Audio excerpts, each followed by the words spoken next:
kan na so ne nyina asade yete no onya adaje e kire yen sentwerofo mu say yada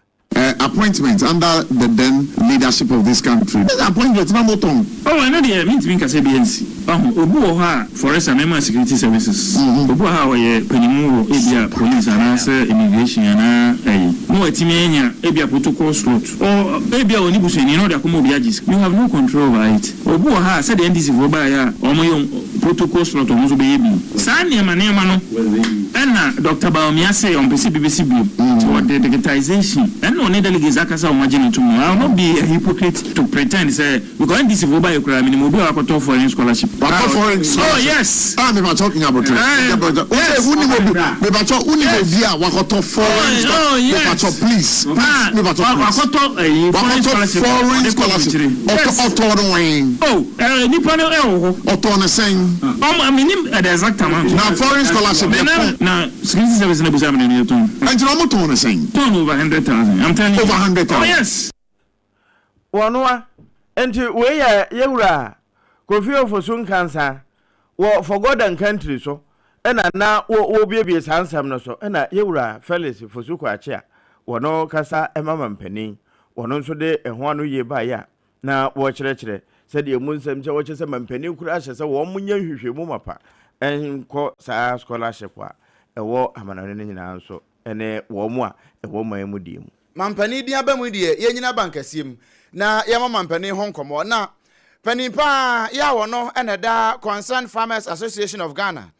utwaniti a CFA wan hwe abeka no sefa Ghana wo mo ano nana obade opambo bonsu ya wotoso mienu wono na yakasa wo kire se Ghana mampani entutu mme ene nkakape ena atwa ne ho ahia kire se wo mo nka no kura ne mfa nkire no wo mo ne tia bankasiem ho no wo ye no yodium eno nti akuafo titru wonom hawpa wo mu komu e wo man Ghana mu mampani wonim na nka wonim a anka kokko akuafo titru ye nto mu kokko emfiri ti se October ma mesi November December January na ekoi wo breko a ye wura February mu na wan cedi sei ye mfa ma won eno achi ukopie mu e wo akuafo nkaye na akache a wo hunu se bibia mpo ukọ ama ba soafo ahwe awrokocha so ne wona na mbenkum koko body CEO ba bia nsa so wakọ no okọka na wo twa adamiti we nyina aye nsam a na obade opambo bonsu ya otoso mienu woka ene wo chese nokure enokure no e so mo ka kire mampani ne wo hunu ne yakoso wo fom no wo mo bebembe wo mo ese ntutu me ene nkakape ene wo mo wewe no. What approach is the government using? Bringing these gas and other things. That is not the approach. That is not the approach. We have the report. Because I'm surprised there. But you see, the president has been surrounded by termites. They are not allowing people that they have the foresight to send the message to him. And at the end of the day, we will continue to suffer. Like John Dramani Mahama, one should hear that breastfeed mining in Sensem. Well, I'm saying Sensem, it's a Sensem, all because we are on the ground. Ye de ye fom ye ne anim ne yakoso wo mo nka no kore no emfa nkire no wei eye nana obade opambo bonsu ya otoso mienu na wo wie kura no ena se munim frem no a ye frɛ no Captain Planet no sa na se Ghana aye I show Captain Planet. Captain Planet, we are a cartoon for Ghana because the main character, the friend of Kwame, it was a signal. I know what I say. From years to come, we are here as a country. We will destroy our water bodies in Libya. It's not Kwame. Or no, the character, the element. Now you can be because there are people that don't have the foresight. They are around the president and then they are not telling the president the truth. These things are happening. Ghana competence should say, you look at it, the keka ka hun ama for no ready ebinum go mo be ekọ ebinum kwa de nsa no brother be tuna fa misika mame anye bia mi kwa na meza aka tafta dey ebia de ese mutan bia so this is what is happening we na ekoso e wo man Ghana mu ene ntintutu mene nkakapa na atwa mampani ho ahia no wo mo akwese sakraman ketenkete no na ye ka mo ho asem no wono mo a ena na opambo obade ebonsu ye otoso mienu president edema Concerned Farmers Association of Ghana Sefa Ghana wode atudwa no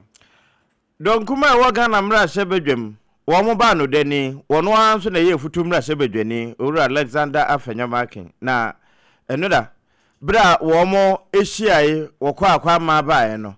ne edikan kura na wono ba be hyiae oponcheche kukobi na bra wo mo wie wo mo nkomo no wo be kyese no kwasem ni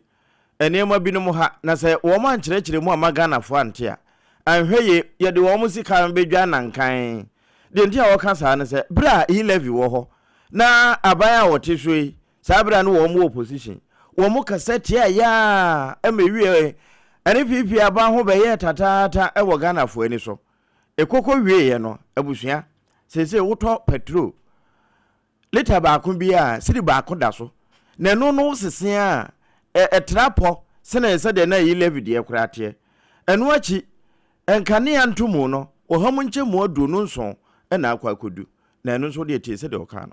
If you take electricity tariffs, government so far has increased electricity tariffs up to 27%. It is huge cost to ordinary government. And whereas they took away the EAV, they introduced the consolidate, meaning that every liter of petrol you buy, you pay 1 currency. So more Ghanaians are being bedded more than the EAV that they came to repeal. So again, there isn't much relief. Ghanaians are being bedded more. Eni a oti ye Rura Alexander Afanyama ke ne wie no wo se edu ba bia na se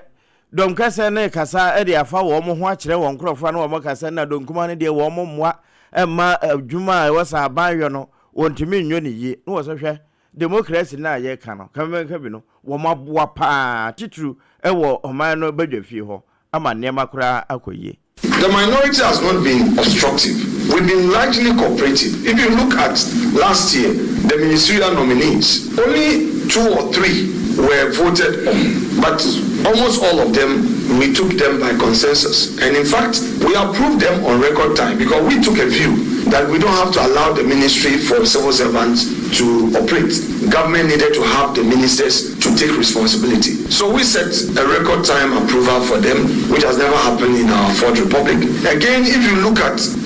most of the bills that came through regular channel, we operated with them through winnowing, through amendment on the floor to take them by consensus. Mighty minority, wamemra sebedwafie donkuma ba no deni no Uru Alexander Afenyo Markin wasahene yegusu ejinamu ewo mrasebedwafie ho no a nanso ansana no ya no asere nsoma me se na nakwadje si company limited wono na eboa ahyehye wo man Ghana kama pa man de manyina atimi akoyie bridges ahodo ayeye high rise building ahodo ayesisie abrosan tenten no ene edantientie ne nyina no na nakwadje si company limited na dawroma ena wode edansie oni papa nyina abepiem ewo man Ghana mu anu nti Ghana ne ntwia so nyina wode efo ne kyemu wapantan afi dwa bensa paseta no so intribo ho atimatim fumeso asamanka se wanchi afi upiemu ewo to ase ene ne mpotam ho nyina kaso adepo abenya nkwanta achimoda nyina hinita kurade sunyane yohima ene nyina wopim ho afi kaso papa number 1 tachiman sunyane ena afi poku ase tantra hill heya kwashima Iron City boshan ampa me afi breman akwetema ene adade entem ene Ghana ha ba bia ya wo biebie enkura bata ne sane ebe ya wodi adansie woni papa nyina no ebe be waboboa no efi ne wodi hyase di kosi sa wodi bewie no na nakwadje si company limited na dawroma ene wodi abrewo wono nko anu wetimi ma free consultation bra ato asase awie nko ande kwaje afutu e wona na ka ejesi ho wo wie nso a niema ho beto nyina no wodi begu ka mu de kwaje o free ya wanye wo hwe gine number zito na ene ne emo enkobo 0204 355-040 0204-355-040 na fe one no abonkomo wo wie pe na wapatonti na 74 ni bianom eno betimi aboa pa T74 sa ena ye frɛ no 2074 no nananom dudo ya enema nyina etimi ekoyie pa se onya bi na wonom a ebebo papa etimi yi ntininum ene mojanum ohaw bia ewom bia no na yi ni nyina ede afi ho na ho etimi aju se T74 enye mopemfo ba ho makoda nu fo na akoda wonya mfinhye adumienu obi aka bia betimi anum bia enye na ewo pharmacy ne ba shops nyina mu wo pedodo no atu aton okanshi drug lane enye na ho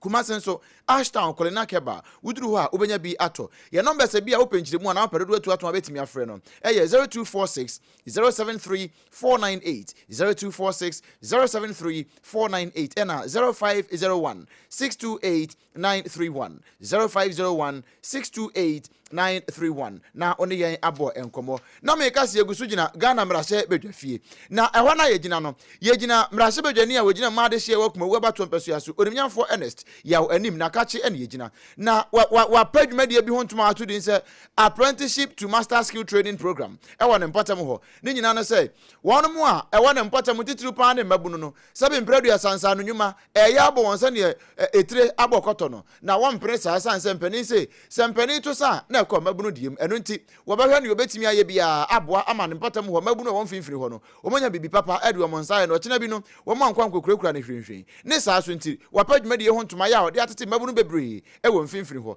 na bra wo so adwumade yase no yewra Ernest ya wanim wone so mpaka se bonkomo echeche nsemu sei echire yen Mobeka ya be awatwe mienseni ani ehia ya ye orientation for MP skill training program a program ye free ase ewo afimu a ye de boa ye mabuno a omo pe ensa no djuma ehia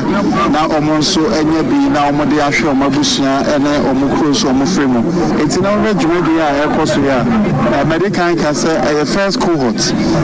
ye about 150 people and at the PAM 4 over 50, the TF4 over 50, and plumbers, carpenters, shoemakers, glazing for makeup, and all these other skilled programs now. Onimunyamfo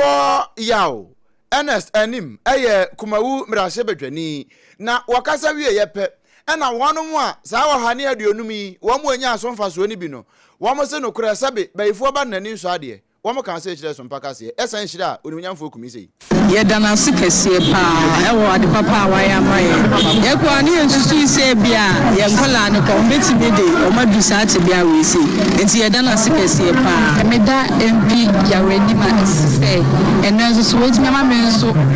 menya insanu ejuma se bi wa ko so menya akonya bebre ko so anye se na oye ma kumu constituency the next 4 years so ye beda na se ba hofro ho no so ba bo mutie be twen no so be ya ma hofro aka so adia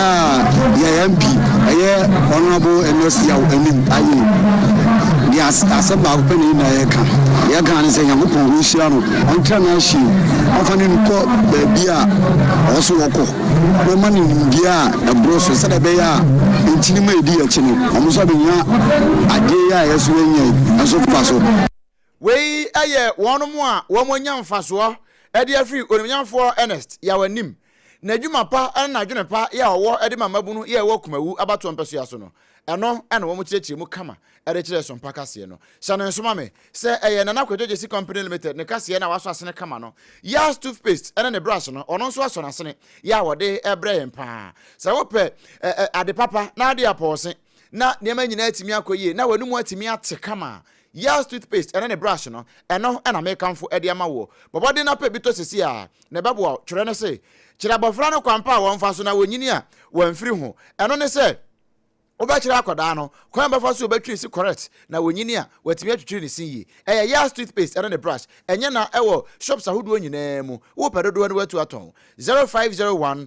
619 588 0501 619 588 0501 390 338 and 0501 390 338 na onempani abonkomo shane so say ye wo total care ye wo whitening and ye wo heba no ubetimi atore mi ensa nyina bi di atofie na aboa amabusua no ne ma nyina atimi akoye ye to kase no eso na no fair wages and salary commission for womo ehunu ne se womo a ewo suapon mu eye adwuma no ewo se womo kapia womo de kakra eka ho na de womo de ka ho wie ewo aban na namu no ekoko wie womo a eye adwuma ho se da bi we de wono mo hwe pa de a eye mpoatwa sabi se ye no kra na womo aka kire won kra ne mpoatwa se ni se hunte wo se womo tena se na nka womo di ho nkomo ehunu ba bi kropoti a wono percentumu no womo afam sade asetene mutie no anka ebeboa won nanso enya de asane ma nyina bem ne se hunti wo mo tena se na wo mo ye honho a ebewie no anhweye na wo ma ba no ma ba be se wo mo che ne se hunti no wo mo se firi ne de kurei wo mo ti no legonsu apom mu newo nya de wo mbe ye adwuma na se wo mo anya adwuma so wo mo dwuma de eboa e ma de suapa teme koso eba ne sa adesua ntimi nkoso enti wo mo ekoye political science o wo mo ekoye eschatology o pneumatology ne ho ahwan yo wo bibia na adwuma bebo ape na ni nyina mu no enkozi sempanimfo beti ase no wo matena ase na wo betie wo mo nso adwempo ne wo mo nsusuye no enya de wo be ye adwuma eno ya asem kese pa nanso se wo mo anya adwuma kora no a wo betimi de omani akire mu e wodome commercial bank na akire ha ya wo breko a wo mo kotu Joshua Kenke no mo de ase Johnson ne so se na no se officially ya launch APAM Joshua Kenke no live e wo SOMPA Accra eno nti ba bia wo bia no wo pe dokono papa dia Joshua Kenke correct one pa Joe's Bakery one more ye pa no papa any pastries papa no one more na de aba one more de ma 3 Ghana cedis pe na wo kodru me de na me say ko makache na ko hwe ba bia wo mo ye dokono no me kwasi ade me tefa ho me ko ho ko hunu ye ho ye kama pa ubedu commercial bank no ne nchen ho say no anu mo signboard kasi ese boyi na sense wa mo akyerekere kwan e de akoho Joshua Kenke ho ye correct pa 3 Ghana cedis pe dwumadie bia wudi a wohia dokono no ya na wado ani akire mu ewo Joshua Kenke yakache na say Joe's Bakery yakache na one yen abonkomo ewo ho me pa cho your numbers abetimi your friend 0256 068 832 0256 068 832 na one yen abo enkomo afei ne yawa kire ba akopa se wodidi wie na mpo no emu nkoyie emfa emma wo a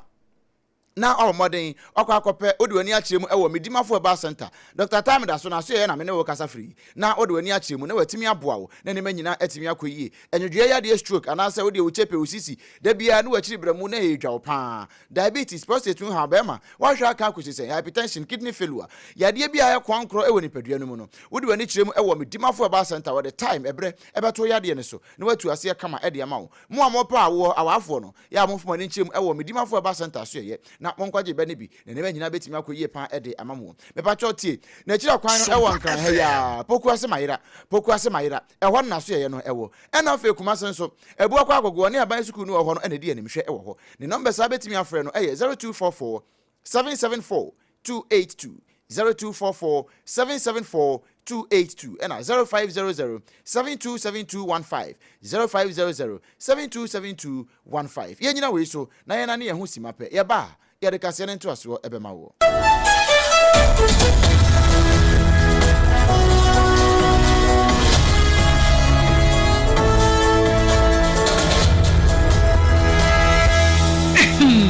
medo edrano pa wutimi to boase etwitwiwusi o ado na so ni se mede yas toothpaste and the brush and etwitwi mesima menya homka senti na ye bokoyi na medie me all time favorite yas herbal toothpaste and the brush aboa me amasesei menum so a enwunu anasa de ehia mesin finfem me biem na won hwasa mesi ayefita sesrecha homa na et brightens yas whitening toothpaste and the brush and me di hwimese enti na wo se afei na yas total care gel toothpaste and the brush ne de ebo wo se ho ban demu ne nyina ema wonum ye sham oh yes enu krotrodo yas herbal yas whitening and yas total care gel toothpaste and the brush abusuan chamfa se wo pedudu tu e won kran ha for Leicester Ghana Limited and was 050 161 9588 Leicester Ghana Limited and the yas toothpaste mo ahodo and the brush abadwa so abeboy Endpoint Homeopathy Clinic Ghana had the obi anim say ye prostate na baby omutimi ye screening ema hu ni ye etu ase a na ye Endpoint Homeopathy Clinic anase ye kidney ye liver problem wo fa baby na adjujo na de fa ne premature ejaculation no a ba ma bi a wo ne wodofo akwakwahia asa wo di ne ho agro asa wo to nte ene ye bra Endpoint Homeopathy Clinic na ye moa wo ema ne mema mo pa wo ye Endpoint Homeopathy Clinic wo mo dem fua yare bia infections bi ne wo ho anase bia wo hwa wo fa baby na adjujo kidney problem prostate de ye Endpoint Homeopathy Clinic kuma se ubehu Endpoint Homeopathy Clinic e wo kronoma boy hia na Accra hanso so de wo mu gina mu ankasa e wo sprinters bebre friend share signboard no huduro na ubusasa wo pe Endpoint Homeopathy Clinic obia e be kire for Endpoint e wo 0244 867068 and 0274234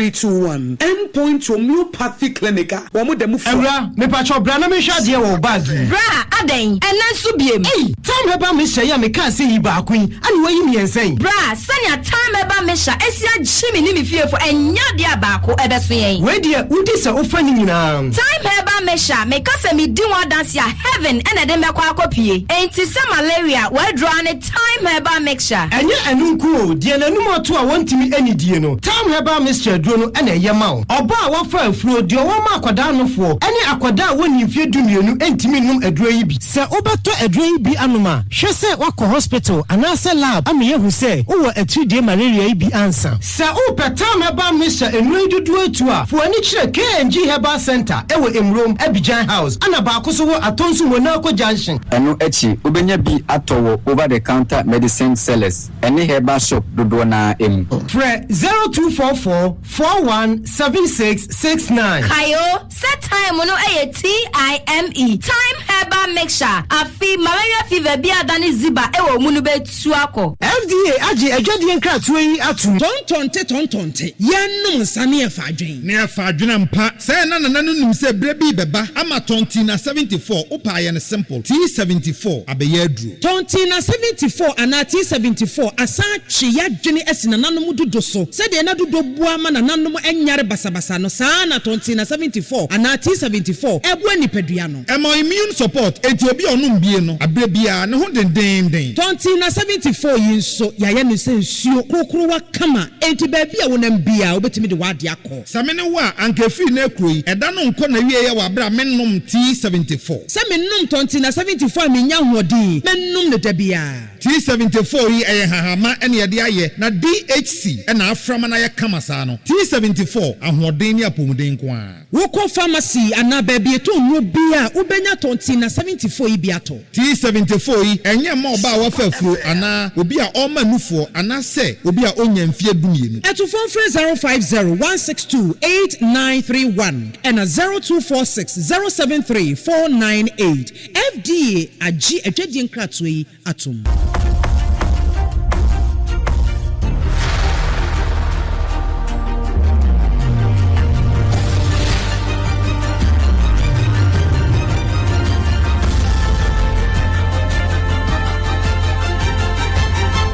SOMPA TV Emma Aketuapa. Enokre Emma Aketuapa. Yeden samno ekwa akowie ewo amanone.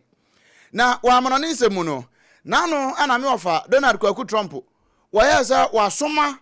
ayi worship kase pa. Ya ye friend say USS Abraham Lincoln. Some frɛ ba no waso ni ho. Eno na wa soma. Sa wo mo nko Iran. Ya me ne wo kasa sesi e ikra. Wo mo Red Sea ni so epokokɔ no. Ya wo mo kwa ya adwuma na wo soma won wie ye no ena odi kan ka tro se one day wasip no watepono ne ho ya wo twen wo enyi wanim sa sanse wo frawo sabra na munyina mo ntrase na mo nkomo Iranian president is one day wonko eno kura me nam so wo mo foreign first minister aha nka se okuje to blakwa Abbas Arachi wo be kan adwene wo ententanfidie no so ma no kura one so mpaka se bo nkomo e ma wo che se wo no de nya de ndu na Trump e be kwa akosia ba akokra enano na womu enra womu drone no a eye war drones ni baako wonanam epono so se no wakwa de yo se wakwa spy enra America fo bo mutu eti group no so ama se ni nkrobata ne nyina se ma mo atasesa drone nkrobata ne nyina de kopona ase se wayi supreme leader no a owo Iran na ye friend say Ayatollah Ali Khamenei wakasa eno wa se president say wan hweye na woni me ofa Donald Trump sani won wadi kan si akonya sa bra betna se ne monkomo won monko na womo de USS Abraham Lincoln no womo yi drone ba akopɛ ana jet fighter ba akokra de fa Iran no mbe to fa ho a e de asem kase pa ene beba eno nti eno ye supreme leader no ne won ya wode koye eno na nam so ema Iranian president Masoud Pezeshkian wode atudwa no acha se he womo foreign first minister no friend Abbas Arachi no na anu waka se wone me wafa eni nkonwasie bia no afi wasoma no wo so wonko no ne me wafa Donald Trump wo mo nkosi nkonwa na afi wo mo mpa asumdua bua na wo mo no mo ano se de be ya entokwa kese ene ntokwa che ne bia ensori ewe Iran wo mo nsa ase so we abusua we so na ye gina na anopa no nsia kase ya yede somwo no yede ne nyina asie ensam wo yede somwo anopa no na poso bie ene se na no for God and country so owura Kofi so nkansa ebe bobbo nsem bi so ewie no mempene kasamafo enso de ho ano yie ene anamo a wo motu e de ababeto so nana obaade APAM Bonsu ya otoso mienu eye president e de ma Concerned Farmers Association of Ghana sefa Ghana fo wo mo se mampani wati ho wati abankasie mi entutu mene nkakape e na atwa ne ho asi a wo mo wewe no na nso wo mo nka no kora nkyere no enti fairway and salary structure for wo mo dia wo mo no ekwewie ama Senior Staff Association of Ghana wo mo se amwa won ti wo mo de won kuku no kaka agufom George Johnson national chairman na ni abrepa kuma wufo de wo mo se aboa won eno nti apprenticeship program a honorable NSA wanim wo de aba no wo mo nya so mfa so obi pa owura afanya ma kan se donkuma e wo Ghana amra hye badwafie enya boa na wo mo boa enka bi kura ministers ye ntumi enya Iran mampani Masoud Pezeshkian waka kire Abbas Arachi se wonko no ani me of Donald Trump wo mo nkosi nkonya no mo mpra somdwe emfama Iran man no wei ene nsema hodo bebre ene nuanom ba nu ye bre ebe kenkan ye ede ema wo na kwadwo Jesse Company Limited wo no ene de adansi oni papa nyina no ede be so yasne bra na 2074 wo no so boy chidom Joshua Kenki ye free Just Bakery wo no so na kache ede ba ye no wo no so bra ye ema ne nyina timi konkan na so ansa na ye be di Joshua Kenki no ne de yas to space ene ne brass no ede atwi asia mianu mu atepa na so se yapo mu nyeden na so ye papa mu den pa midimafo aba center eho ene ye kwakwa prempo mu den na be bia atumi akonkan ye tena se SOMPA 106.5 FM so won kran hai Sabre kro ye kopie mu asantemantam mu ya SOMPA 93.1 ya wono so jigu mu kama pa e wo mfimfini ho ayiko 100.9 wono so ye adwuma ni nyina e wo ho ma ekoyi Adamfo Pa Radio e wo France and Inco Paris no SOMPA 101.1 watakwa SOMPA 103.3 e watakwa de SOMPA 106.1 watachiman SOMPA 98.9 e wo sunyane SOMPA 90.7 won kranza SOMPA 101.3 e wo doma FM 100.7 wono so jigu mu Kingdom 106.1 e wo mankasi mu dikoda na so bia radio fo nyina wono ubehunu se SOMPA FM ye jinamisa bilaba SOMPA 106.5 FM Accra eno ye Facebook de no ena YouTube ni ye SOMPA FM live www.sompaonline.com so ensemi dodo na agu ha ubetimi akokenkan bie kana share ban radio enso ya SOMPA tra no kana studio kesim e ma wo ma ho nyina etimi etie enuanum ni ye ba nu ukwara ne ye wadafo eye obrempon na kwaku ampoma